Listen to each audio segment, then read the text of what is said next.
Okay, so we are going to start the process of compositing of our sequence. I have Adobe After Effects open here, and for those of you who have not used Adobe After Effects, it's a very powerful program that allows you to do compositing as well as animation. So in this case, we're going to use it for purpose of compositing, and we are going to be bringing in the asset that we rendered out in Maya. Before we start, I just want to mention a few little things about After Effects and the way the program is organized. Of course, there are different types of layouts. You may be, I'm seeing this one here, but there are different types of workspaces.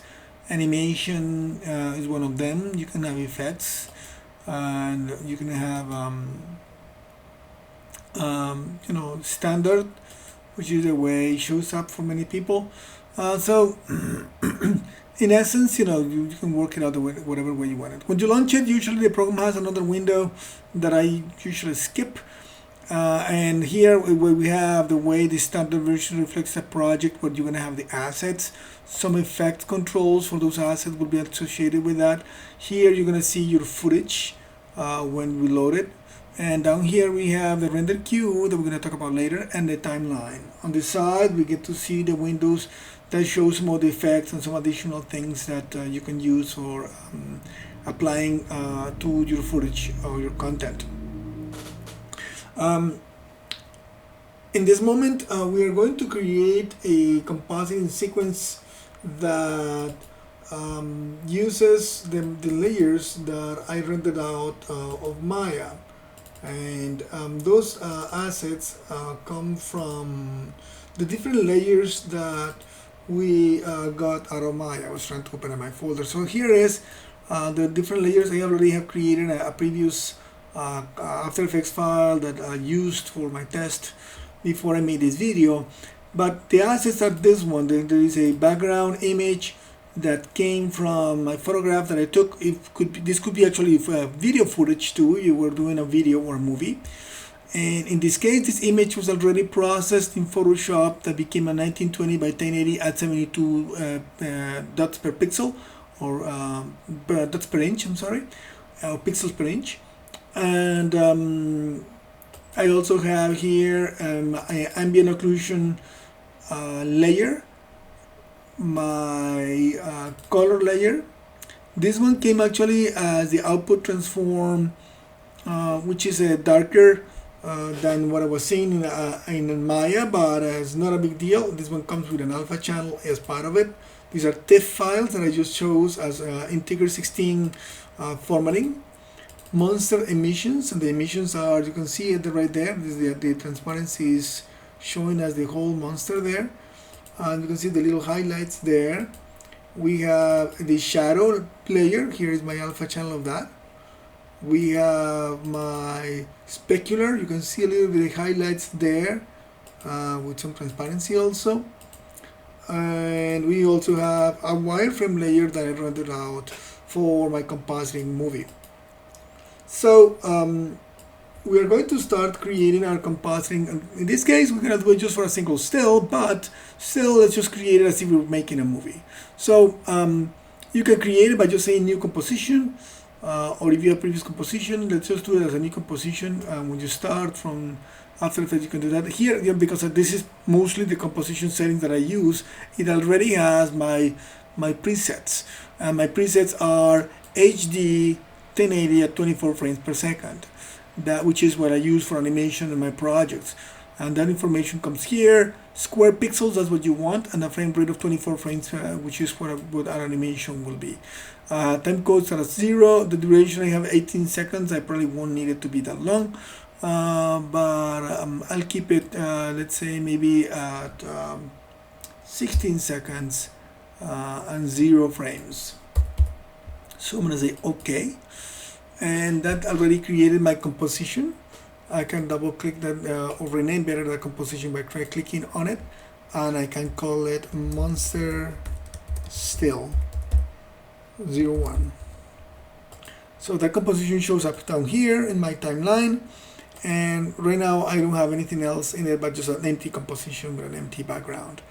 I'm going to say I'm going to import my assets. I'm going to say import files. I can actually import multiple files at the same time. So I'm going to just, because I need to import multiple layers, I'm going to try those. And I'm going to go and look for those files under my folders here. So let me just go down my path there. I have it there as part of my class assets, compositing asset that they are. So I'm going to start with my background. I'm going to import that one. Then it opens up again because it knows it's multiple files. So I'm going to do my ambient occlusion. This one is asking me if I want to use the transparency. I'm going to say yes, keep it straight using transparency. I can say no, just do ignore or multiply with another color. I can explain that later. And I'm going to say then my master color. It's going to say the same thing. I'm going to say okay. Then my monster emission. Because I have just still images, I'm not checking sequences. If I had multiple sequences as an animated sequence, of course I would check that one on. Import the shadow. And then import the specular. And although I'm not going to use the wireframe in this specific part, I'm going to import it so I can have it for my making of movie. And I'm going to hit done. So you have all those assets there, and I know I have my composition right there, and the information is right there at 1920 by 1080 at 24 frames per second. So the first thing I'm going to do is I'm going to bring in my photograph that came from my picture that I took, which is already converted to 1920 by 1080 in Photoshop. Then I'm going to start adding my layers on top of this. So After Effects works as almost like Photoshop, like you can lay them all on top. So I'm going to start with the first obvious layer, which is the color layer. That's the one that gives me all the information. I'm going to put it right there on top of my footage, and you can see it right away. My creature comes on top, and you can turn it on and off. And of course it comes with the output color information from the original rendering in Maya, which is not a big deal. I could have probably gone back to Maya and re-render it so that it would give me the preview result, but not a big deal. I can do it right here. And the way to do it is simply by, I have it already because I had called it before, but if you have your effects presets, you can come here and work for the filter that is called exposure. So I'm going to say exposure, and that shows right away. There it is. And I can grab that and then just dump it on top of the layer of the color layer. If you see it there, right away you see the effects control window appear. And the exposure information filter appears on top of it. I can go back to my project here, so you can see my project and my original assets there, and the effects control is just next to it. I just hide the project. So what we need to do here, what happens in Maya when you're doing the preview is that the gamma correction is applied in your file. So I'm going to just put a gamma correction of 2.2, which is the number that is modified in Maya. You see right away my creature goes back to the color that I had originally seen in Maya. So this one doesn't look bad. Maybe I probably will fine tune it a bit more later, but for now it looks good. The power of using compositing is that you have different opportunities to manipulate your image to make it match the lighting and the coloring of your background as much as possible. Alright, so I got my master layer, my master color. Look, my layer actually is using the whole length of my composition, 16 seconds, which I don't really need 16 seconds, but that's what it is. If I had a sequence, a TIFF sequence, it will be the length of that TIFF sequence. Okay, so the next one that I'm going to add to here, let me add the ambient occlusion, because the ambient occlusion will start giving me a little bit of grounding of my character on this environment. So let me just go and put it on top of the monster color. And ambient occlusion, at the same case as the monster color, all of them actually came with a raw coloring or lighting or exposure, so I would need to do the same effect of exposure to all of them as I keep on adding them. I could keep doing adding them manually, but this time I'm going to just go and use the one that the monster color has. So when I click on it, because I already have the settings, I'm going to say Control C to copy it, and I'm going to go to my monster ambient, and I'm going to say Control V to paste it. So now the ambient occlusion gets the new exposure. Of course, I don't want it to be white, I want it to be overlaid on top of it. And what I'm going to do is here's the mode that allows me to do that. Let me just move my window a little bit, because my rendering here, my capturing program is not showing one little detail that is important. I'm going to just move it down a tiny bit for now. Well, actually I probably should make the window of the program a tiny bit smaller. Let me just try doing that. Let me just get my window back located where it needs to be. Just that I want you to be able to see my whole frame. There it is. So there we go. So you see that I have my mode here, but sometimes when you work with After Effects, you don't see that. So there is this toggle switch down here that you can open up the mode. And the mode is just like Photoshop's mode. So I need to make the ambient occlusion multiply over the background. And you can see right away that just multiplying that one, my objects start to be grounded more on the photograph behind. Let me turn it on and off so you can see the effect. Even you see that the one that I used for the bench gives me a little bit of that shadow the creature is casting on top of that bench. So it gives me a little bit of a better precision and presence of my character in the environment. I'm going to do one thing on it though, and that is that to me it's darkening it a little too much. So I'm going to turn down the I'm going to open up here. I'm going to transform the opacity a little bit. I'm going to bring it down maybe to 60%, just so that it's not so intense.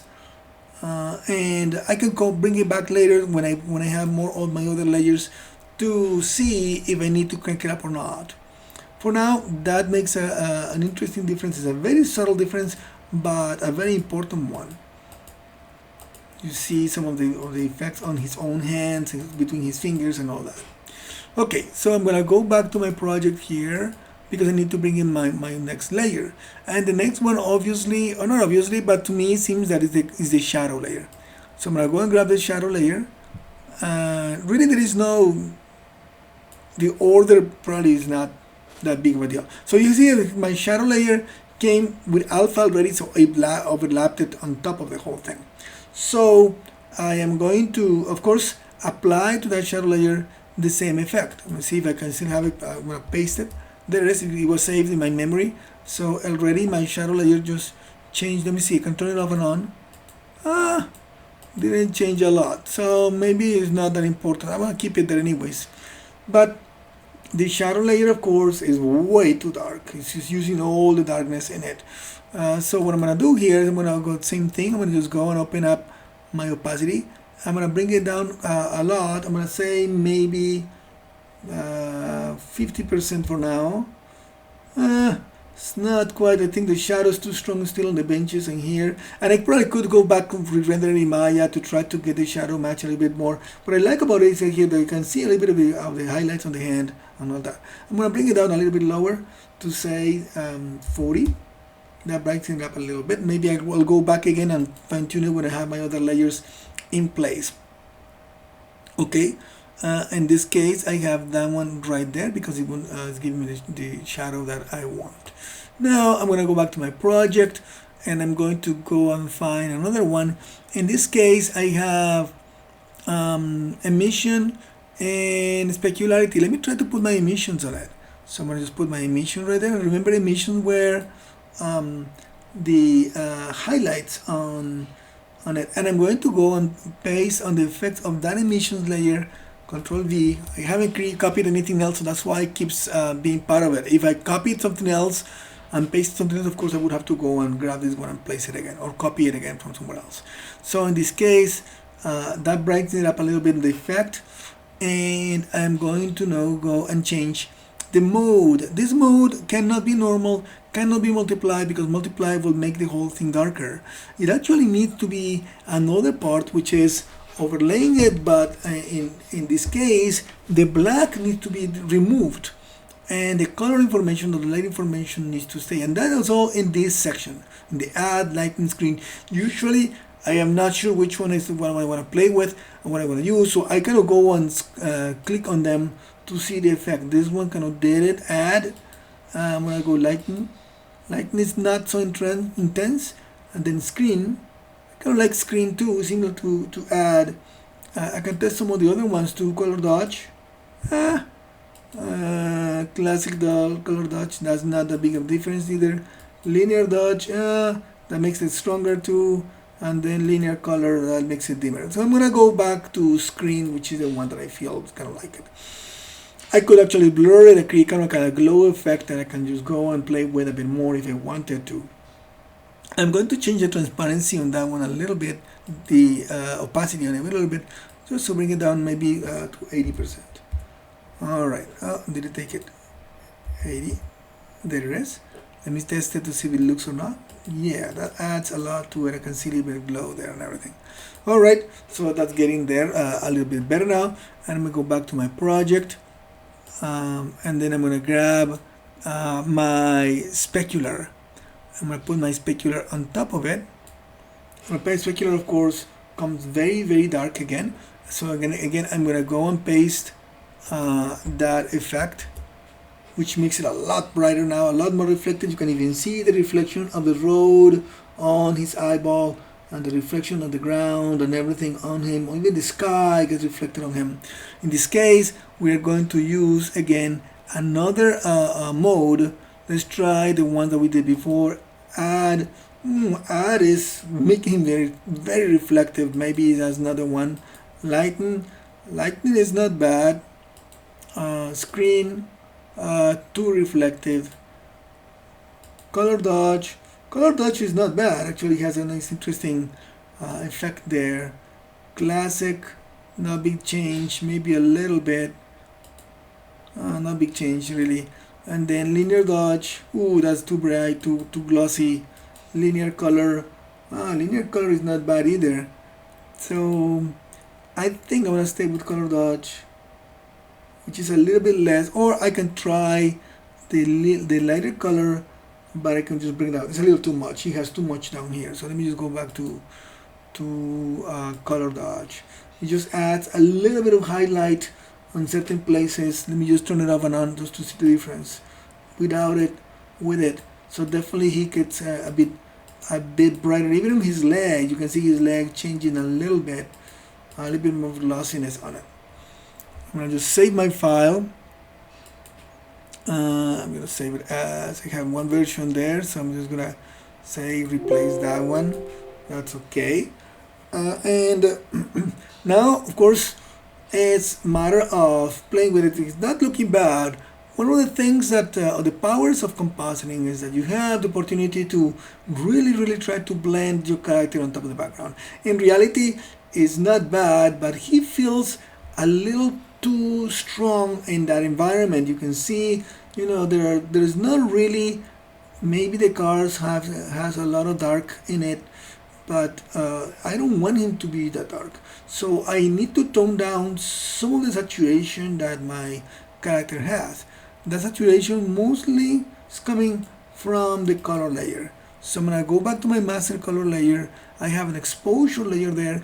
I'm gonna go and try to find another effect. I can just search for the effects here, or I can search for the effects right here. Let me just click on that layer first again. And let's say effects.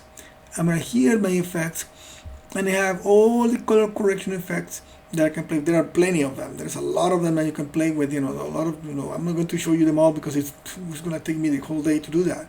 But there's one that, for example, I can play with, which is brightness and contrast. It's a simple one that allows me to give maybe a little bit more brightness to that color without losing much, and maybe reducing the contrast, not cranking it up, actually bringing it down a little bit.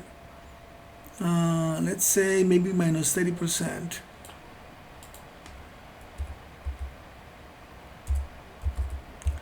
And brightness, probably went too far, let's say 15. So that brings him down. Let me turn it on and off just to see it again. That brings him down into his intensity. I can also add another one if I feel that he's too brown in it. Like, not everything is so saturated in this world. I'm gonna try to add another one, which is on the color correction again. I have colors. There's saturation somewhere here.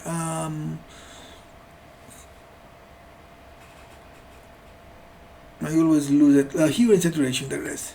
So I could go and play with the hue. I'm not planning to play with the hue because the hue, of course, will make him go on all sorts of different. You can play with it, if that's something that you feel and your character will do. But there is value with that, because if you need to make him greener or closer to, or another color closer to your environment, you could do that. I don't need that. I just need to bring down his saturation a tiny bit, so that I don't want him to be black and white, but I want him to be less vibrant, because right now he was too vibrant. So I'm gonna just bring him down to maybe -8, -10. I'm gonna keep it. Let me see how that looks when it's on and off. This is off, this is on. It's very, very minimal.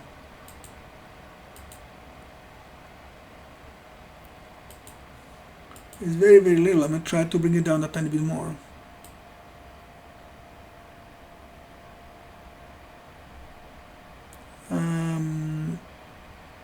Maybe -20. See it again. -20 takes him down in terms of the amount of brown that he has. You can have brightness too, which we have brightness already there. I can just play with the brightness a bit more, so he is brighter or less bright. So it's a different place of doing it. I'm not going to change it there because I already have another filter, the brightness and contrast filter right there. So as you see, we have the potential of playing with things to make them a little bit better. I'm going to tone down the shadow a tiny bit. I think the shadows are a little too strong there. Tone down the shadows a little bit. So I'm going to go back to my shadow, and I'm going to actually open up the opacity of the shadow. I'm going to bring it down to 30. That's a little bit better. I think that brings him, closer to the environment. Again, I could go back and move the shadow a little bit more, but with the way it is right now, I don't think anybody will really catch that I have the double shadow there. It seemed to give me the idea that I wanted to do. If he was interacting with the chair more, probably would have to modify the shadow some more. But for now, this is it. I'm gonna save my file here, and I'm ready to export it out. So in this case, I just need one frame. I don't need to render out a whole movie. So I'm going to just do move all down here. The timeline, you see there's a little tab there. I'm gonna just bring it all the way down to the very, so that I have just one frame there, and I'm going to say File, Export to the render queue, and that goes into the render queue here. And I'm going to just use my settings. I'm going to say my best settings. I'm going to render out a best quality, and for 24 frames per second, but I'm just rendering one frame, so that's okay. And I'm gonna go now here to the output module, which is what type of file I'm exporting out. Here, because I'm rendering out just a single image, I'm going to say a TIFF. I won't do a JPEG, or I won't do IFF. I could do an IFF too, but sequence TIFF would be. So it's going to render one frame out of that sequence. Formatting options, you can decide if you want to compress it or not. I'm gonna say just nothing, so I'm not going to change that. I'm going to say OK, and then here I'm going to go and click for my folder where it's going to be going output. So I'm going to call monster still 01. It's going to give it a number because of course it thinks it's a sequence. I'm going to save my scene one more time, and then I'm just going to render it out. It took no time, so let me just go back outside to my folder, and here it is. Let me just open it up with F-check. There it is, my creature with some highlights and some good information. I could go back and fine tune it some more, tone down the opacity or some of the other layers, and maybe the saturation a bit more. But to me, he feels pretty believable. I think that maybe the ambient occlusion can crank up a little bit more to get him to more grounded. He's lost a little bit of that, but That's the process. After that, you simply keep creating your own other sequences for other angles and views.